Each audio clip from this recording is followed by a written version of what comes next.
I'm not here to convince the people who want him traded otherwise, or the people who want to extend him otherwise.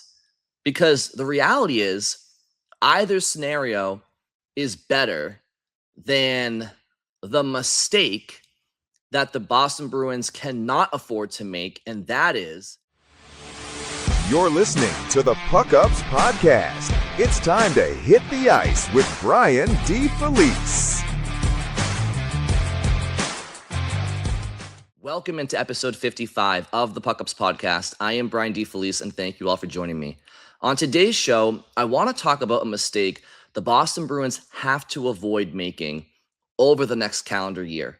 But first things first, if you haven't done so already, please go ahead and subscribe to the PuckUps on YouTube, Apple Podcasts, Spotify, or anywhere else that you get your podcast. And to get in touch with me or be a part of the show, you can email me info@thepuckups.com. You can tweet at me on X at @BrianDFelice_. You can tweet at the show at the PuckUps, or leave a comment on YouTube, Instagram, TikTok, anywhere the show has a social media account and post content. Now, before getting into the mistake the Boston Bruins have to avoid making, I first want to clue you all in on a series I would like to start periodically throughout the course of this offseason, and I need your help to do so. I want to start a What If series, Boston Bruins History Edition. And how it will work is you will all send me suggestions here on YouTube, on Twitter, via email. And I will take those suggestions and I will shout you out right here on the show. And I'll try to play out your scenario, your what if scenario, and the butterfly effect it would have caused right here on this show. So similar to the mailbags, I don't know if it's going to be a whole episode, but at least part of an episode. And here in the dog days of summer, the dog days of the off season, we can always use some fun creativity. An example, and I've seen this over the years as well, but a pretty popular example is, what if Brad Marchand scored on his last second breakaway on Sergei Bobrovsky in Game 5 of the 2023 Eastern Conference quarterfinals? Not to rub salt in all of our wounds, but the obvious answer is the Bruins would have won that series. But playing out the ensuing seasons and the personnel moves that would or would not have happened is the fun of it. So again, send me your what if scenarios in Boston Bruins history. Hell, if you want to expand it to the NHL, do it. And I will collect them and try to do as many as possible over the next month and a half plus as we try to kill some time before the NHL season picks back up. Okay, now to the mistake the Boston Bruins have to avoid making. Before I get to it, I want to play this clip from Don Sweeney last month prior to the NHL draft. Last one from me. Zach is entering his final year of this deal. Something you'd like to get done as he heads into this final year? Yeah, I'd prefer to be proactive in that. No, I mean, I got asked earlier in terms of whether or not, what's the trade noise, and I can't control those things. Teams are going to ask me, other people have asked to get out, and sometimes that's a domino effect. My goal is to extend Pav. He had a really good year. He's an important player for us. If you ask Marco, he'd say the same thing, how important he is. Maybe it does remain by committee, but he's a big part of our team. All right, so you just heard Don Sweeney right then and there on June 29th, 2026, stating on the record his intentions to be proactive and extend Pavel Zacha. Now, I know there are many Bruins fans out there who agree and want Don Sweeney to extend Pavel Zacha. I also know there are many Bruins fans out there who want to trade Pavel Zacha because they don't want to pay him into his mid-late 30s and lock up money in an asset that they don't believe in long-term. And listen, I'm not here to convince the people who want him traded otherwise, or the people who want to extend him otherwise. Because the reality is, either scenario is better than the mistake that the Boston Bruins cannot afford to make, and that is they cannot allow Pavel Zacha to walk away for nothing next summer in free agency. To me, that will be an unforgivable move by the Bruins. And I know the term asset management gets thrown around out there. I throw it around out there. And I understand it's a business and it's not black and white. And sometimes you have to bite the bullet and let somebody walk for nothing because you're trying to win a Stanley Cup. But that's the key distinction. If the Boston Bruins were contenders heading into next year, I could understand potentially losing Zacha for nothing in free agency the following summer because he's an integral part of a contending team. And your thought process is we don't want to trade him because he's a big part of our team. And maybe we can't get an extension done in the season. And we will hopefully win a Stanley Cup as a contender, and he's a part of it. And if he leaves to go somewhere else the following summer, at least we have a cup to our name. And if we don't win the Stanley Cup, we gave it our best shot. We put the best team on the ice possible to win a Stanley Cup, right? Sometimes contenders have players leave for nothing the following year that are on expiring contracts because you're right there. You're on the cusp of winning a cup. But that's not where the Boston Bruins are right now, and it's not where they are heading into next season. And this is why the Zacha discussion is on the table right now. So I will grant Don Sweeney this. It's not a very easy situation to execute, and I'll explain why right now. But before I do, I just want to say, and I come on here all the time, and I criticize players, managers, everything in between. I'm going to check myself here too. Earlier this offseason, I had an episode. I think it was titled 5 Moves the Boston Bruins Should Not Make This Offseason. And one of those moves that I said the Bruins should not do is the Boston Bruins should not extend Pavel Zacha upon eligibility on July 1st. And the reason I said that was because Pavel Zacha is under contract through next season, and there's no reason to extend him before it's up, especially when the Bruins may be good or they may not be good. And in the situation of the Bruins having a bad year, which is not out of the realm of possibility, let's be honest, I didn't want the Bruins to be in a situation where they're becoming sellers at next year's deadline, and one of their premium NHL roster assets in Pavel Zacha can't be moved because prior to the season, he signed a new contract and there's a bunch of no movement clauses. So I wanted the Bruins to have flexibility just in case the season goes south. And if they wanted to extend them, then they could extend them the following offseason or whatever, right? That was my thought process. But I've since been thinking about that, and I think if the Bruins really want to extend Zacha, and for the trade Zacha crowd out there, block your ears. If the Bruins are going to extend Zacha, they are far better off doing so this summer than next. And here's why. I think you'll get him at a cheaper AAV right now than this time next year. And the reason I say that is because last season, he was centering a line of Victor Arvidsson and Casey Middlestad. Now, credit to all 3 of those players. They played well together, and they were a big part of that team last year. And they were one of the more consistent lines in the NHL, and they logged among the most minutes together as a line throughout the entire league last year. So credit to them. And Zacha put up 30 goals, 60-plus points, and it was a career year for him offensively. Well, let me ask you all a question. With Victor Arvidsson now in Detroit, and the acquisition of J.J. Peterka, do you anticipate Pavel Zacha to play alongside Casey Middlestad again next year? Or do you anticipate him potentially playing up the middle alongside J.J. Peterka and David Pastrnak?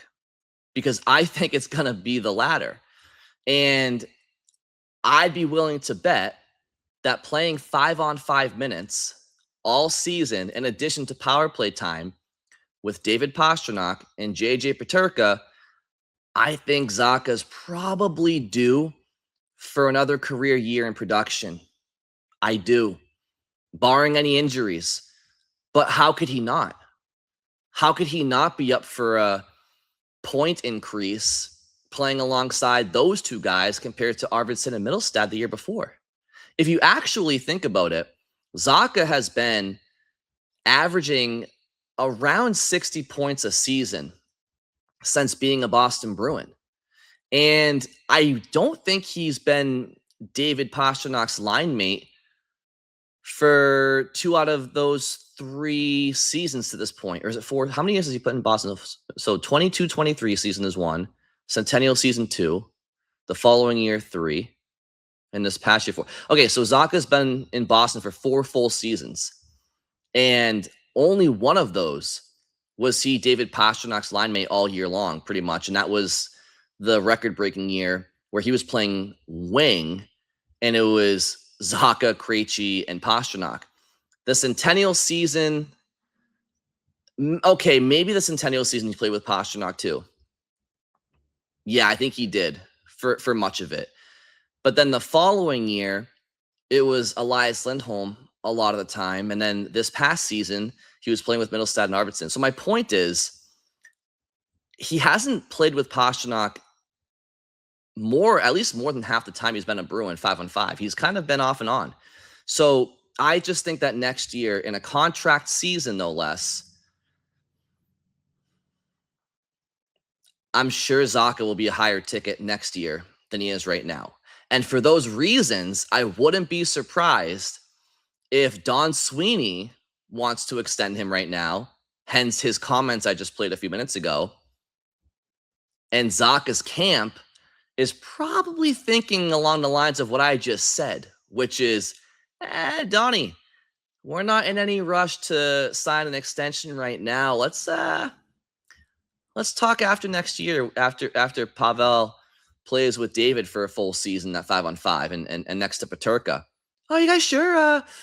Why don't we just do it right now? Get it over with. I think it'd be a good deal for everybody here. What do you think? No, I think my client wants to wait until this time next year to sign and maybe test the open waters. So that is why it could be difficult for Zacha to sign an extension right now with the Bruins. I'm sure the Bruins would love to lock in Zacha right now at about 7 or 8 million. But Zacha's representation is probably sitting there saying, hey, Pav, look around the league at what guys are getting. With the cap going up, you put up 70 points next year alongside Pastrnak, we'll get you 10, 11 somewhere. And someone might do that. And if that's the case, if you don't trade Zacha this offseason and you go into next year without an extension in place and the Bruins are competitive at the trade deadline, which is pretty likely, you guys think if the Bruins are close to a playoff spot that they're going to trade Pavel Zacha at the deadline? No way in hell it will freeze over. There's no way. No way. So then you've held on to him through the deadline. And now you have to hope that you can sign him in the offseason. But now you're probably, and by probably, I think definitely, paying him a higher AAV than if you were to do it this offseason. So that scenario, I still think would be better than letting him walk for nothing, because I do think that I know he hasn't been the best playoff performer. I know he's not the most assertive individual, and he's not a play driver. He's more of a complimentary guy. I get all of that. I think that the Bruins look at Zacha at the right price as a really good, versatile center iceman who's in his prime right now, and as he starts to age out of his prime, can be a reliable veteran in that lineup to help complement the younger core coming up behind him of Higgins and Minton and Letourneau and other guys, right? So for the right deal, for the right price, I do see the value of the Bruins extending Zacha. But if they can't get an extension done this summer, then his AAV is going to be a lot more uncomfortable next summer, because I'm telling you guys right now, he's going to have a good offensive year playing alongside Pastrnak for all of his 5-on-5 minutes. And maybe Minten plays with Pastrnak. I don't want to make assumptions here because it's not fact. But right now, do I see Pasternak's center being Minten over Zacha? Maybe. I see it being Minten over Lindholm. I feel like the order of likelihood for Pasternak's centers next season goes Zacha, Minten, I guess Lindholm. I mean, we'll see where Higgins plays, but I don't see them putting Higgins as Pasternak's center, unless he just really excels next year and it's a no-brainer. But in any event, those are my thoughts on the Zacha situation. And maybe this, and listen, this is why you may have a lot of the people from the trade Zacha camp step up right now, right? And say, yeah, Brian, that's exactly why they should trade him. Because if he doesn't want to extend this summer because he wants to take a gamble on himself playing alongside Pastrnak for a full year, and then really cash in next summer, and at that point, I don't want the Bruins to cash in on that AAV, then just get ahead of it now and trade him now. And the problem there is I just don't think the Bruins will do it. I don't think the Bruins will trade him right now. I just don't. And this is why I'm fearful of the mistake that this episode is titled after. Because if the Bruins don't sign Zacha to an extension this summer, then they're going to get to a point next summer, after Zacha has put up, 30 and 40 next to David all year, or whatever it ends up being, 35 and 35, whatever. And Zacha's AAV projection is going to skyrocket because of he'll now have back-to-back 60-plus, 30-plus goal seasons. He'll be a center iceman still in his prime at 30. He's got the versatility of the position of playing wing and center, but center is just a very, very sought-after position. And so ultimately, the Bruins aren't going to want to pay Zacha more than they want to pay him right now. But Zacha's representation, they're not dumb, right? They know that it's probably best for Zacha to sign next year. So if the Bruins aren't comfortable with that, and they don't want to pay what his camp might want it to go for, then shouldn't you trade him now, right? Because you're not winning the cup next year. So if the player and his camp are playing hardball, and rightfully so, go get your paper, right? I'm not going to criticize them for that. Like, go do what's best for the player. But if Sweeney wants the player to take a friendly deal right now, call it $7 million or $8 million with healthy term, and the player and his agent are saying, we'll take our chances. Let's see how the year goes, because we think he's going to have a really strong year with next to Pastrnak.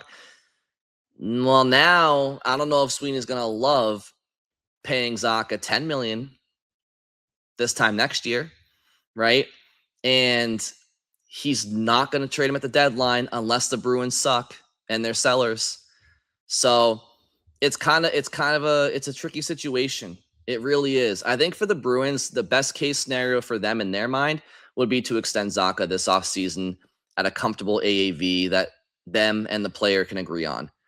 But I don't think the players' representatives are just looking to do something that's team friendly for them. For the Bruins, they want to do what's best for their client and them, because they get a percentage of his contract. So it's a tricky spot, and I definitely don't think the Bruins have the gall to trade him this offseason. I just don't see them having the cajoons. So it'll be an interesting story to follow. I think, I'm okay with the Bruins trading Zacha, and I'm also okay with them extending him for the right AAV. What I wouldn't be okay with is none of the above. That to me will be unforgivable. And again, if they were contenders, I'll reiterate, if they were contenders, right, they obviously wouldn't trade Zacha this offseason if they were contenders, and they would be okay going into the year and possibly finishing the year without him on an extension because they're contenders and he's a key part of that. And if they lose him in the offseason for nothing, at least they can say, well, we were going for a cup. It is what it is. But when you're not going for a cup because you're not good enough right now, the Bruins need to have the self-awareness of knowing that they're not contenders. And so because of that, it would be unacceptable to go into this season without trading Zacha, without extending him, and then going through the deadline and not trading him and not extending him, and then going into next offseason after a potential missed playoff appearance or maybe a first-round exit, and then he signs a ticket with, insert team here, Carolina or whatever, right? It's like you can't lose him for nothing. He's too good of an asset for that to happen. He's too good of an asset, and the Bruins aren't good enough of a team to see things through, and then if things don't work out, they don't work out. Oh, well, we tried to win a round. No, that's unacceptable. And I know some people out there don't love Zacha as a player. They think he's overrated, whatever. But I'm telling you, he's a player that is valued. He plays a valued position. He's a 60-point guy. Is he a high-end one center in this league? No. He's a 2C. But there's a market for those guys too. Teams need those players, right? So in any event, that's what I wanted to touch on today. The Bruins need to avoid making the mistake of letting Pavel Zacha walk for nothing in free agency next year. They need to either extend him for their own or trade him. And the longer that he goes without being extended or traded, the muddier the waters get, because his AAV, I promise, will only get higher from here after a full season with Pastrnak on his wing. And even in that situation, if you have to pony up a little bit more cash and you're comfortable with, I still think that's probably better than letting him walk for nothing. Because the other thing, too, is to keep in mind, not only is the salary cap going to be rising into the 130s over the next couple of years, the Bruins will also have some key young players on ELCs still. So Minton is on an ELC this season. So is Husnudinov. Hagens is on an ELC this year and next. So presumably he would be on an ELC still in the first year of a new Zacha deal. Minton and Husnudinov would be on their second contracts technically. So they'd be off their ELCs by the time a new Zacha deal kicks in. But Dean Letourneau, he theoretically, if he doesn't burn the first year of his ELC, spring of 27, then you'll have 3 years of Pavel Zacha's next contract with Dean Letourneau on an ELC. At the minimum, you'd have Letourneau on 2 years of an ELC into a new Zacha deal if he were to burn his first year next spring. Will Zellers, he'd be on 3 years of an ELC, in Zacha's next contract. So that's good news. You would have some significant young players coming up over the next couple of years that would be on ELCs while Zacha is getting paid. And with the cap going up, trust me, Zacha will be far from the only player making bank. A lot of these players are going to be making high contract AAVs with the cap rising over. It's just you already see it with Leo Carlsson. Leo Carlsson's a hell of a player. I think he's going to be one of the best young centers in the game. Not to Macklin Celebrini's level, but that next tier of young guys. And he's the highest paid player in the game. $18 million contract he just signed. So it's where the league's going. If they can get Zacha on an extension with an AAV of like 8 million or 7.5 or whatever, even 9, I don't think that'll age that poorly, all things considered. Trade him if you have to. If you think that you and his camp are very far apart, then don't be afraid to trade him in a year where you're not a contender. Like, just don't keep him for a one and done playoff round or a non-qualify season and then lose him to nothing. Unacceptable. Okay. So trade him, extend him, don't lose him for nothing. That'll do it for this episode. As I said earlier, please go ahead and leave your suggestions, your what if suggestions in Boston Bruins history here on YouTube, on Twitter at Brian D. Felice _ at the PuckUps, or you can email me info@thepuckups.com. Thank you all very much for listening. Enjoy your week, and I'll talk to you on Friday.